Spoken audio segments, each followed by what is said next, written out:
Abbas al-Maliki rahimahullah ta'ala nafa'ana bihi bi ulumuhi wa bi masyayikhina wa bi ulumil ulama al-'amilin wa hidayah al-'alamin.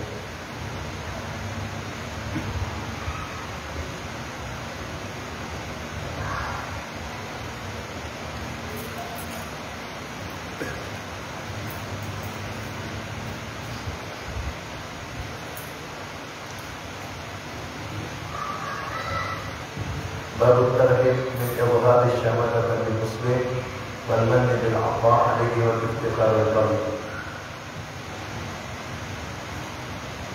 قال الله تعالى إنما المؤمنون إخوة. وقال تعالى إن الذين يحبون أن تشيع الفاحشة بالذين آمنوا لهم عذاب أليم في الدنيا والآخرة والله يعلم وأنتم لا تعلمون.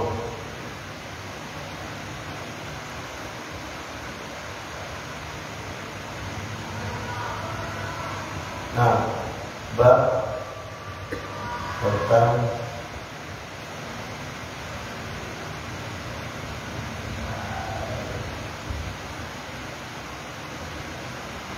jangan menampakkan kesenangan jika orang yang memusuhimu itu tertimpa bencana.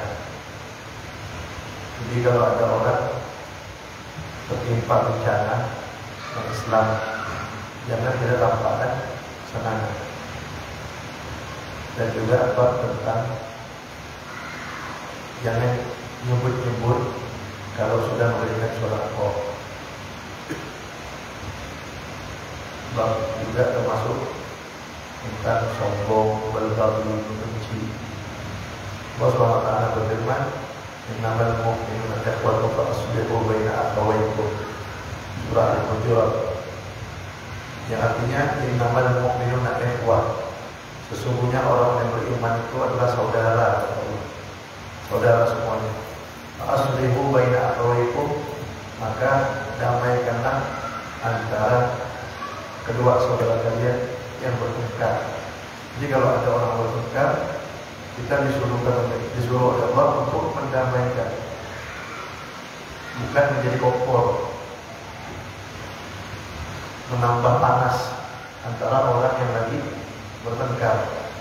Tapi kita disuruh menyejukkan, mendamaikan. Makanya di antara bohong yang boleh adalah kita bohong untuk mendamaikan dua orang muslim. Kita datang kepada yang satu, kita bilang misalnya itu si fulan ingin minta maaf kepada kamu, cuma dia malu. Kita datang lagi kepada yang satunya, itu si fulan mau minta maaf kepada kamu, cuma dia malu. Bagaimana kalau saya jadi perantara?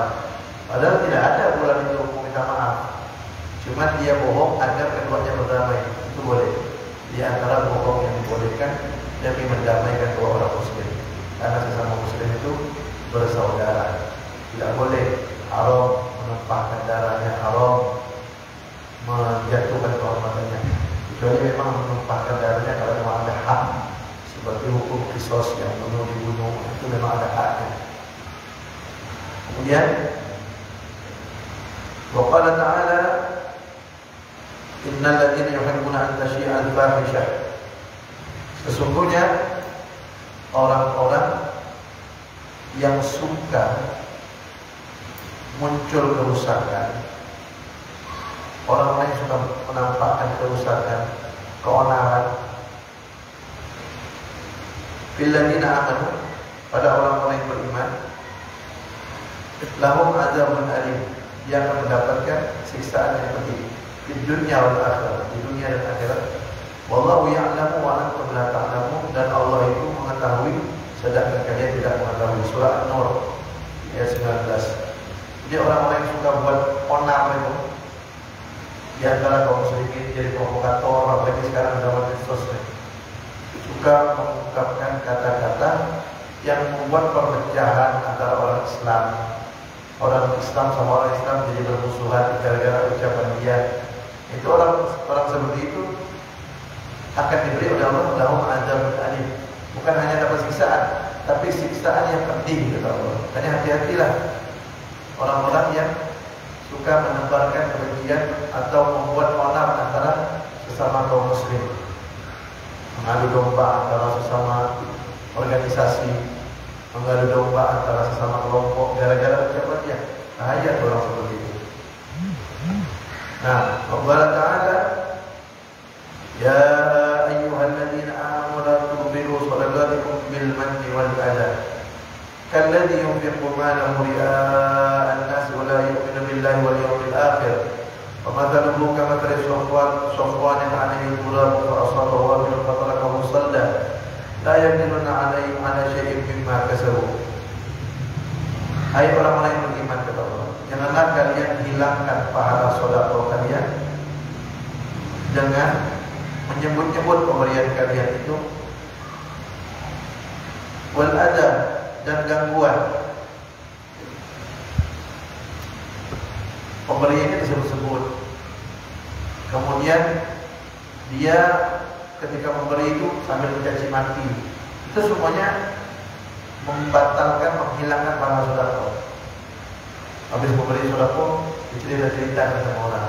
Atau ketika dia memberi sedekah sambil kasar, ketika memberikan sedekah itu dengan kata yang tidak enak, dengan kata-kata yang menyakitkan hati sang penerima. Nah, itu dapat menghilangkan pahala sedekah. Kalladzi yunfiqu malahu ria'an nas, seperti orang yang berinfak tapi ingin dipuji orang. Wala yu'minu billahi wal yawmil akhir, dia tidak meyakini, tidak beriman kepada Allah dan hari kiamat, tidak meyakini kepada Allah dan hari kiamat.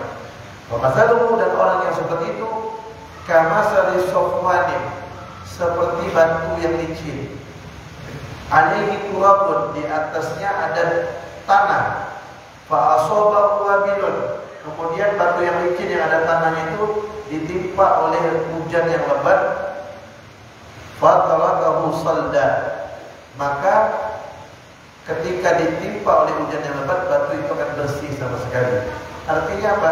Orang yang bersedekah tapi menyebut-nyebut sedekahnya, dan orang yang bersedekah tapi berkata atau berperilaku tidak baik kepada orang yang diberi sedekah, maka itu seperti tanah yang ada di atas batu licin, ketika kena hujan lebat hilang bersih. Artinya pahalanya hilang terus, bersih, tidak bersisa sama sekali, hilang, tidak ada bekas, seperti tanah yang ada di batu yang licin ditimpa oleh hujan yang lebat. La yaqdiruna 'ala syai'in mimma kasabu, mereka tidak mampu atas sesuatu daripada apa yang mereka lakukan. Nah, jadi tidak dapat apa-apa daripada pahala yang dia lakukan dari sedekah itu, semuanya hilang. Kemudian Allah Ta'ala, dan Allah Subhanahu wa Ta'ala berfirman, fala tuzakku anfusakum wa a'lamu biman ittaqa, yang artinya janganlah kalian memuji-muji diri kalian, membanggakan diri kalian. Allah itu maha mengetahui terhadap orang yang bertakwa kepadanya. Ini larangan dari Allah Subhanahu wa Ta'ala, surah An-Najm ayat 32. Larangan dari Allah, fala tuzakku anfusakum, jangan kalian puji-puji diri kalian, jangan kalian bangga-banggakan diri kalian. Huwa a'lamu biman ittaqa, Allah itu maha mengetahui terhadap siapa yang bertakwa. Jadi artinya bangga-bangga diri itu tidak boleh, muji-muji diri sendiri itu tidak boleh, kecuali kalau kita ingin menceritakan nikmat Allah, boleh. Allah Ta'ala yang memerintahkan dalam surah Al-Duha, firman Allah Ta'ala, wa amma bi ni'mati rabbika fahaddits, dan ada pun dengan nikmat Tuhanmu maka ceritakanlah, tampakkanlah, nyatakanlah Allah. Jadi kita diperintahkan Allah untuk menampakkan nikmat. Jadi kalau kita dapat nikmat dari Allah, ceritakan untuk melaksanakan perintah Allah dalam surah Al-Duha, bukan untuk membanggakan diri, bukan untuk memuji diri sendiri. Apa contohnya? Contoh, alhamdulillah, dengan izin Allah saya sudah umroh. Nah, itu kita menceritakan itu untuk menceritakan nikmat yang Allah berikan kepada kita, karena memberi kita kemampuan untuk sampai berumrah. Misalnya seperti itu. Nah, tujuannya bukan pamer, bukan bangga diri, tapi ingin menceritakan nikmat Allah. Tapi ini beda-beda tipis nih. Beda tipis antara bangga diri dengan menceritakan nikmat Allah. Makanya sebelum berbicara itu perbaiki dulu hatinya agar jangan salah niat. Kalau niatnya untuk menceritakan nikmat Allah, pahala. Kenapa? Laksanakan perintah Allah. Contohnya lagi, alhamdulillah, haditsan bin nikmah, menceritakan nikmat Allah. Anak saya alhamdulillah juara pesantren misalnya. Menceritakan nikmat Allah, Allah kasih anak kita kecerdasan. Bagus. Niatnya untuk menceritakan nikmat Allah. Alhamdulillah, saya punya anak berbakti kepada saya, tidak pernah membantah saya, misalnya begitu. Menceritakan nikmat Allah itu bagus, pahala. Tapi jangan sampai niat bangga-bangga bahaya. Jadi jangan bangga-banggakan diri, karena itu akan menjelakakan diri. Bangga diri itu bahasa Arabnya ujub. Sifat penyakit hati yang tidak baik itu salah satunya ujub, merasa bangga diri. Dulu Al-Imam Ahmad bin Hanbal yang punya mazhab Hambali, muridnya Imam Syafi'i, gurunya Imam Bukhari, beliau ketika menghadapi sakaratul maut, mau meninggal dunia, beliau dibimbing oleh keluarganya untuk mengucapkan kalimat la ilaha illallah. 2 kali dibimbing, beliau bilang tidak, kata beliau, tidak. Setelah beliau sadar, 2 kali tanya, wahai imam, tadi engkau ketika kami tuntut untuk mengucapkan kalimat la ilaha illallah, kenapa kau bilang tidak 2 kali? Kata beliau, saya bukan ngomong sama kalian ketika itu. Ketika itu iblis sedang datang kepada saya, kata beliau. Iblis menawarkan saya air yang dingin, saya bilang tidak, dia tolak. Kedua kali lagi iblis datang, iblis mengatakan kepada saya, wahai Imam Ahmad bin Hanbal, engkau sekarang sudah terbebas dari gangguan iblis. Saya juga jawab tidak. Kenapa? Karena ketika iblis mengatakan kalimat seperti itu, dia ingin memasukkan ke dalam hati saya sifat ujub agar saya bangga diri. Ketika dia mengucapkan, wahai Imam Ahmad bin Hanbal, engkau sekarang bebas dari gangguan iblis, itu tujuannya agar saya bangga diri. Agar saya bangga diri. Ketika saya meninggal dalam keadaan saya bangga diri, berarti saya meninggal dalam keadaan hati saya kotor, ujub, meninggal dalam keadaan su'ul khatimah. Sampai seperti itu ya. Makanya tipuan iblis itu luar biasa. Ya, dalam kitab Murdah, Al-Imam Al-Busiri mengatakan, wala tuti' minhuma khasman wala hakaman. Jangan kamu taat kepada iblis, baik dia sedang mengutarakan kepada kamu tentang permusuhan, membenci orang, hal-hal yang tidak baik, wala hakaman, atau dia memberikan kalimat-kalimat hikmah-hikmah seakan-akan bagus. Kamu sekarang sudah bebas dari gangguan iblis. Kayaknya ujian bagus, padahal itu akan memasukkan penyakit hati dalam hati. Jadi iblis itu teriknya luar biasa. Kadang-kadang bentuknya nasihat, tapi ingin menjerumuskan seseorang. Alhamdulillah.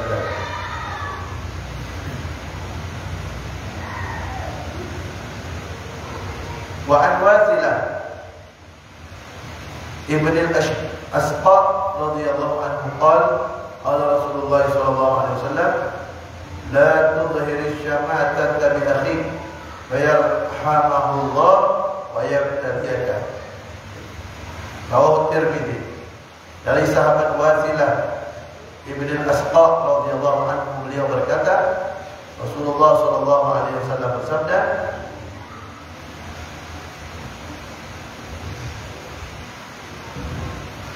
janganlah kamu tampakkan kesenanganmu terhadap saudaramu. Fayarhamahullah, maka Allah akan memberi dia rahmat dan Allah akan memberikan bencana. Artinya, ketika ada saudara kita orang Islam sedang dapat musibah, jangan kita tampakkan kesenangan kepada dia. Nanti kata Nabi, Allah akan kirimkan untuk dia rahmat, Allah akan kirimkan untuk kamu bencana nanti. Jadi artinya ketika orang sedang dapat musibah, jangan tampakkan kesenangan. Kecuali kalau kesenangan itu membuat dia terhibur. Ini contoh, ada orang sedang keluarganya meninggal dunia, kita pergi takziah ke rumah dia, kita ketawa kakak kiki gurau. Jangan tuh seperti itu. Nanti kata Nabi, itu orang nanti bisa dapat rahmat, kamu yang kena musibah nanti. Jadi ketika dia dalam keadaan kena musibah, jangan tampak kesenangan, tahan dulu. Kadang-kadang ada orang lagi kena musibah bergurau, kan? Tidak, minimal tuh dia tahan dulu, jangan sampai tampakkan kesenangan di hadapan orang yang kena musibah. Ikutlah, minimal ikut sedih, atau kalau tidak dia jangan gurau. Nah, kecuali kalau tadi guraunya itu dapat membuat dia tersenyum, menghilangkan kesusahan dia, menghibur dia biar tak galau, itu bagus, menyenangkan dia. Nah, wa an Iyad bin Himar radhiyallahu anhu qala Rasulullah sallallahu alaihi wasallam, inna Allah ta'ala awha ilayya an tawaddu hatta la yabghiya ahadun ala ahadin wa la yafqara ahadun ala ahadin. Rawah Muslim wa Abu Dawud wa ghairuhuma ka Ibnu Majah. Nah,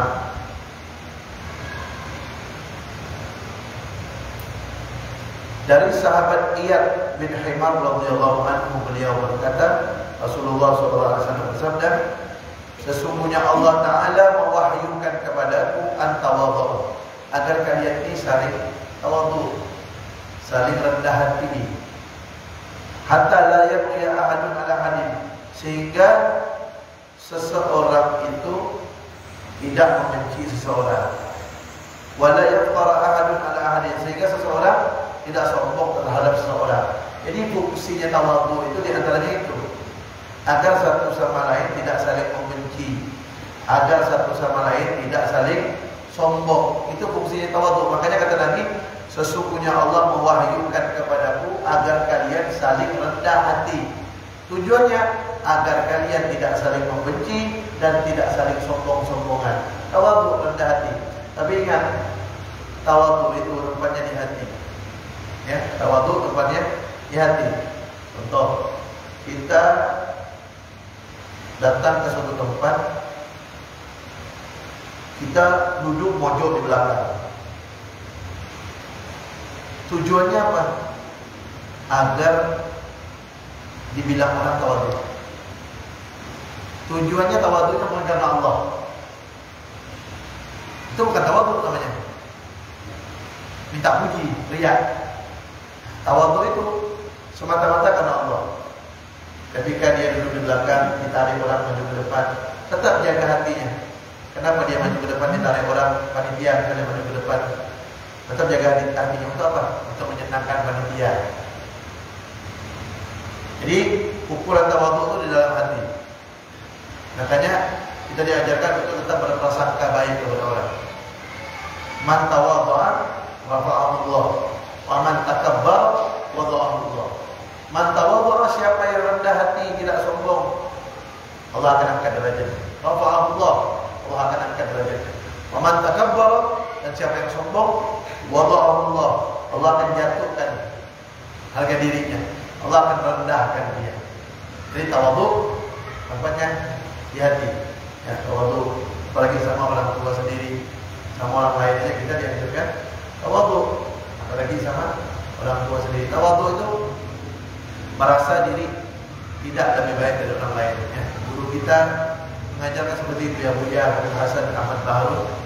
Beliau menyampaikan kepada anak beliau menyampaikan kepada kita bahwasanya jadilah kamu harus merasa kamu ini orang yang paling hina di dunia. Ketika orang memuliakan kamu, itu berarti yang hebat bukan kamunya, tapi dianya yang hebat. Kenapa? Orang seperti saya aja dihormati. Berarti yang hebat dianya yang menghormati itu.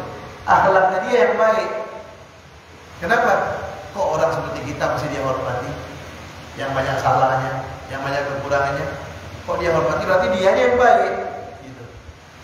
Kalau ada orang tidak menghormati kita, katakan pada diri kita, memang pantas kita untuk tidak dihormati. Kenapa? Karena kita memang banyak kesalahan dan kekurangannya.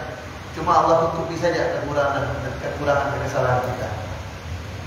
Jadi seperti itulah didikan para orang-orang soleh. Merasa diri itu nol, tidak ada apa-apanya. Ketika orang menghormati kita, katakan pada diri kita, orang itu hebat. Kenapa? Orang seperti kita aja dihormati. Berarti akhlaknya yang baik. Ketika orang tidak menghormati kita, berarti wajar. Katakan pada diri kita, wajar kalau diri saya tidak dihormati, karena memang banyak kekurangan dan kesalahannya. Jadi kalau hidup seperti itu, enak hidupnya. Mau dihormati orang, tidak dihormati orang, santai. Kenapa? Karena sudah tertanam sifat seperti itu dalam hati kita. Tidak ada pengaruhnya. Mau dipuji, tidak dipuji, mau dihormati, tidak dihormati, tidak ada pengaruhnya. Itu orang-orang soleh mengajarkan seperti itu. Ya dulu ada cerita, ada seorang wali kutub namanya Al-Habib Abdullah Al-Idrus. Mungkin para hadirin hadirat biasa dengarkan Habib bangsanya Al-Idrus ya. Itu orang yang pertama bermarga Al-Idrus itu namanya Al-Habib Abdullah Al-Idrus. Hidupnya mungkin sekitar 500 tahun yang lalu. Itu beliau pernah bilang sama anaknya. Anak beliau namanya Habib Abu Bakar. Beliau bilang sama anaknya gimana? Wahai anakku, kamu sekarang keluar, carilah makhluk yang lebih rendah kedudukannya dari kamu. Jadi keluar anaknya. Ketika anaknya keluar, anaknya melihat ada seorang lagi bermaksiat kepada Allah. Apa kata anaknya itu? Habib Abu Bakar, wah ini orangnya yang kedudukannya lebih rendah dari saya. Saya akan pulang mau lapor kepada abah saya. Inilah orang yang lebih rendah dari saya. Ketika dia mau pulang, dia ingat ini orang kalau taubat, Allah akan cinta kepada dia. Inna Allah yuhibbul tawwabin wa yuhibbul mutatahhirin. Kan begitu dalam Al-Quran. Sesungguhnya Allah cinta kepada orang-orang yang taubat dan cinta kepada orang-orang yang membersihkan diri. Kalau Allah sudah cinta, maka Allah akan angkat derajatnya. Kalau dia taubat, Allah akan angkat derajatnya. Allah cinta dengan orang yang taubat. Nah kalau saya belum tentu, meninggalnya saya gimana? Belum tentu betul. Dan beliau jalan. Di dalam perjalanan ketemu binatang, ketemu anjing. Lah kata beliau, ini makhluk yang lebih rendah dari saya. Ketika beliau mau pulang lapor kepada ayahnya, ingat lagi beliau, ini anjing kalau mati jadi debu, tidak disiksa sama Allah. Bahkan ada anjing yang masuk surga, anjing temannya Ashabul Kahfi. Kata beliau, ini anjing kalau mati jadi debu, tidak disiksa. Nah kalau saya mati suul khotimah, kata beliau, saya akan dimasukkan Allah ke dalam neraka dan disiksa. Berarti saya lebih hina dari anjing ini. Dia pulang ke rumah, ayahnya tanya, wahai anakku, siapa makhluk yang paling lebih hina dari kamu? Dia katakan, tidak ada, wahai ayah. Sayalah makhluk yang paling hina di atas muka bumi. Saya. Akhirnya ayahnya mengatakan, la yaktabu sayfani fi ramdin wahid. Tidak bisa berkumpul dua pedang di dalam satu sarung. Artinya tidak bisa berkumpul dua wali Allah yang besar kedudukannya, yang tinggi kedudukannya di suatu tempat. Waktu itu beliau tinggal di Tarim, Abdurrahman. Akhirnya anaknya disuruh pindah ke kota lain. Kenapa? Ayahnya wali besar, anaknya juga wali besar. Akhirnya anaknya suruh pindah ke kota lain. Akhirnya anaknya pindah ke kota Aden. Abdurrahman itu ada kota Aden namanya. Ketika sampai di kota Aden, di situ banyak wali-wali Allah. Ini Habib mau masuk ke kota Aden. Orang-orang tahu ini Habib mau masuk ke kota Aden. Kata orang-orang bilang apa? Habib, ente mau masuk ke sini, tunjukkan karamahnya. Apa karamah itu? Kata beliau, wahai langit, turunkan hujan susu. Ya sama subil laban. Kata beliau, wahai langit, turunkan hujan susu. Turun hujan susu. Karamahnya beliau. Merasa dirinya lebih hina dari binatang anjing sekali. Itulah didikan orang soleh. Apa nanti kita yang banyak kurangnya? punya dosanya. Makanya ketika kita melihat ada orang lagi maksiat misalnya, lagi maksiat, jangan merasa diri kita lebih baik dari dia. Melihat orang penampilannya preman, penampilannya menyeramkan, jangan merasa diri lebih baik dari dia. Karena kita tidak tahu akhir umur kita bagaimana. Mungkin dia taubat, kembali ke jalan yang benar, tinggal husnul khotimah. Dan kita ini belum tahu bagaimana nasib kita. Dan dulu ada ceritanya. Ada seorang tukang begal. Tukang begal namanya Fudail bin Iyad. Ini penjahat besar, perampok besar. Orang kalau sudah lewat di suatu jalan, kalau sudah dengar namanya Fudail bin Iyad, orang cari jalan lain. Ini perampok besar, kalau istilah sekarang itu begal. Terkenal jahatnya. Tapi subhanallah pada suatu hari ketika dia mau merampok di satu rumah orang, dia manjat dinding, dia mendengar orang yang di dalam rumah itu membaca firman Allah Ta'ala. Apa firman Allah? Alam ya'ni lil ladzina amanu an takhsha'a qulubuhum li dzikrillahi wa ma nazala minal haqq. Yang artinya, apakah belum tiba waktunya untuk orang-orang yang beriman agar khusyuk hatinya kepada Allah dan agar mengikuti Al-Quran? Di ayat ini Allah bertanya, apakah belum tiba waktunya untuk orang-orang yang beriman agar hatinya khusyuk kepada Allah dan ikut Al-Quran? Apa dia jawab? Ketika dia mendengar yang punya rumah baca Al-Quran ayat ini, dia bilang, Gad ana ya Rabb, sungguh sudah tiba waktunya ya Allah. Sungguh sudah tiba waktunya. Artinya sudah tiba waktunya aku ini untuk dekat kepadamu, kembali kepadamu, dan aku ini untuk mengikuti ajaran Tuhan. Langsung taubat dia. Dia taubat, kemudian dia betul-betul belajar ilmu agama, dia taat kepada Allah. Tahu jadi apa di akhirnya? Dia menjadi imam besar di Masjidil Haram. Selain dia berdakwah di mana-mana, beliau juga ngajar di Masjidil Haram. Siapa itu mantan preman? Fudail bin Iyad. Kalau kita buka kitab-kitab tasawuf, banyak disebutkan nama beliau. Nah itu kita tidak tahu kan. Dulunya rampok luar biasa, tapi akhirnya dapat hidayah, taubat, jadi wali Allah SWT. Makanya kalau kita melihat orang yang melanggar syariat, nasihatkan dia kalau bisa, tegur dia, tapi tetap jangan merasa diri lebih baik dari orang lain. Jangan sampai ujub. Nabi yang merintahkan waktu rendah hati, jangan merasa diri lebih baik dari orang lain, walaupun orang itu ahli maksiat. Cuma kalau kita melihat ahli maksiat, kalau bisa kita tegur, nasihatkan. Dan kita bersyukur kepada Allah. Kalau bisa sujud syukur. Kenapa? Karena kita dijaga oleh Allah daripada perbuatan maksiat. Kan di antara sebab sujud syukur itu kan salah satunya kalau melihat orang maksiat kan gitu. Sujud syukur itu disunnahkan kalau kita dapat nikmat yang jarang-jarang. Yang kedua kalau kita dijauhkan dari musibah.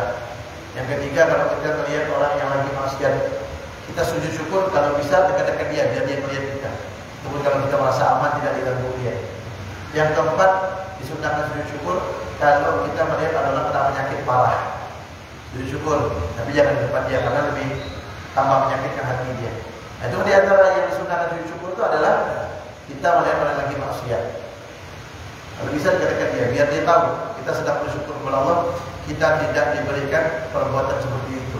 Kita dijaga oleh Allah. Ketika melihat orang maksiat, kalau bisa nasihatkan dakwah, nahi mungkar, nasihatkan dia, selamatkan dia. Kalau tidak bisa minimal ingkar pakai hati dan tetap jangan merasa diri lebih baik daripada orang lain. Kemudian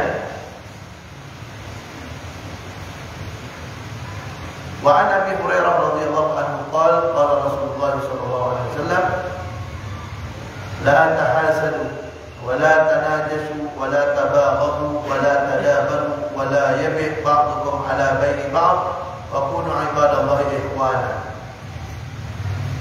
Dari sahabat Abu Hurairah radhiyallahu anhu beliau berkata, Rasulullah sallallahu alaihi wasallam bersabda, janganlah kalian saling dengki iri. Janganlah kalian saling bermusuh-musuhan.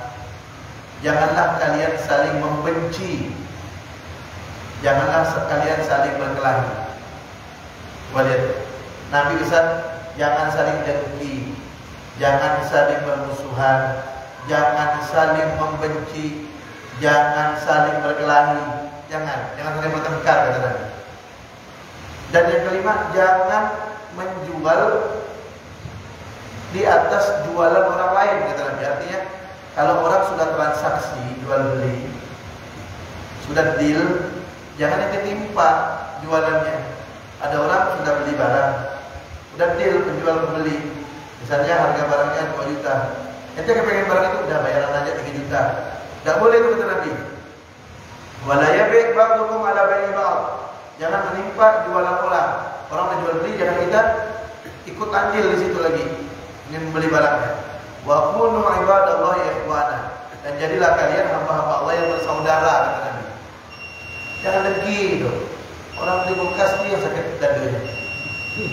Orang beli motor baru dia sesat. Jangan saling membenci, jangan saling bermusuhan, jangan saling berkelahi. Al-Muslim akhul Muslim, kata Nabi. Muslim itu dengan Muslim yang lain itu saudara.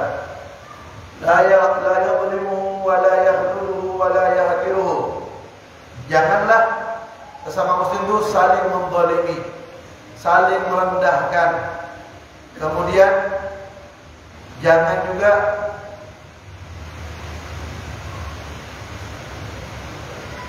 saling menjelekkan, menjatuhkan. Nah, la yadhlimuhu, jangan menzaliminya. La yakhdhuluhu, jangan meninggalkannya kalau dia minta tolong. Ada orang Muslim minta tolong, kita bisa menolong tapi kita tidak menolong, jangan kita ditolong dia. Jangan menzalimi, jangan meninggalkan dia kalau minta tolong. Wala yahqiruhu, jangan merendahkan orang Muslim tuh, jangan merendahkan orang. Ini ajaran Nabi.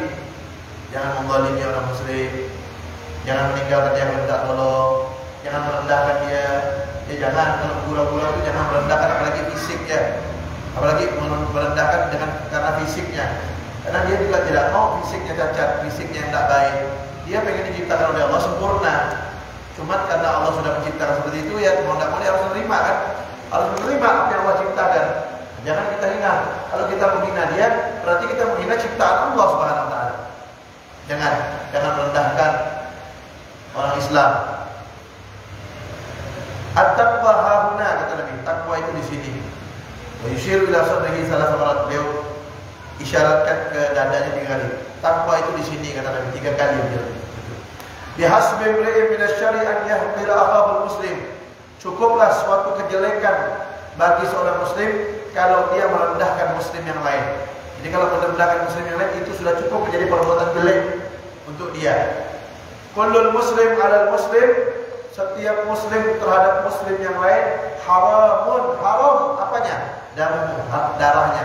Tidak boleh numpahkan darah orang. Wa maluhu, ambil hartanya, tidak boleh. Wa 'irduhu, dan mengganggu kehormatannya, tidak boleh. Rawahu Muslim wa Ahmad. Jadi haram, tidak boleh numpahkan darah kecuali kalau ada hak ya. Apa contohnya? Kalau dia bunuh orang, kan hukum Islamnya boleh dibunuh. Atau kalau dia na'udzubillah dzalik, dia murtad, disuruh taubat, tidak mau, kan boleh dibunuh. Dia bunuh orang lain, boleh dibunuh. Dia mencuri sampai batas ukurannya, boleh dipotong tangannya. Itu memang karena memang ada aturannya. Kalau tidak ada, tidak boleh menumpahkan darahnya, mengambil hartanya, menjatuhkan kehormatannya. Haram, kata Nabi Muhammad SAW. Jadi intinya sama muslim itu harus saling menghormati.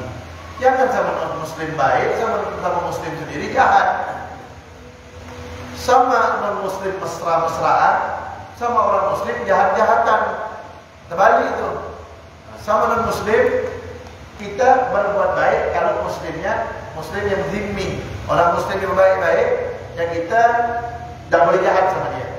Tapi kalau orang non-muslimnya kafir harbi, kafir yang memerangi Islam, kita boleh berbuat jahat kepada dia. Kalau kafirnya harbi. Tapi kalau kafirnya zimmi, orang kafir baik-baik, perlakukan dia dengan baik, tidak boleh dengan jahat. Apalagi orang muslim. Orang kafir yang zimmi saja yang baik-baik harus kita perlakukan baik-baik, apalagi orang muslim. Nah, jangan dengki, jangan membenci, jangan kelahi, jangan bermusuh-musuhan, jangan merendahkan. Kalau kita tolong, jangan dizalimi, jangan tumpahkan darahnya, jangan ambil hartanya, jangan rendahkan kehormatannya, Ini udah jelas Nabi Muhammad bagaimana menjelaskan kita untuk memperlakukan orang muslim yang lain. Nah, itu sesama muslim, apalagi pejabat yang diberi jabatan, perlakukan nih rakyat dengan baik. Kalau zalim sama satu orang saja luar biasa dosanya. Kalau diangkat tangan doanya mustajab, dakwatul mazlum mustajab, wa in kana fajiran fa fujuru ala nafsihi, sudah saya sampaikan. Keterangan doanya orang yang terzalim itu pasti dikabulkan walaupun dia seorang penjahat, karena kejahatannya untuk dirinya sendiri. Itu kalau satu orang. Bagaimana kalau yang dizalimi rakyat yang ramai?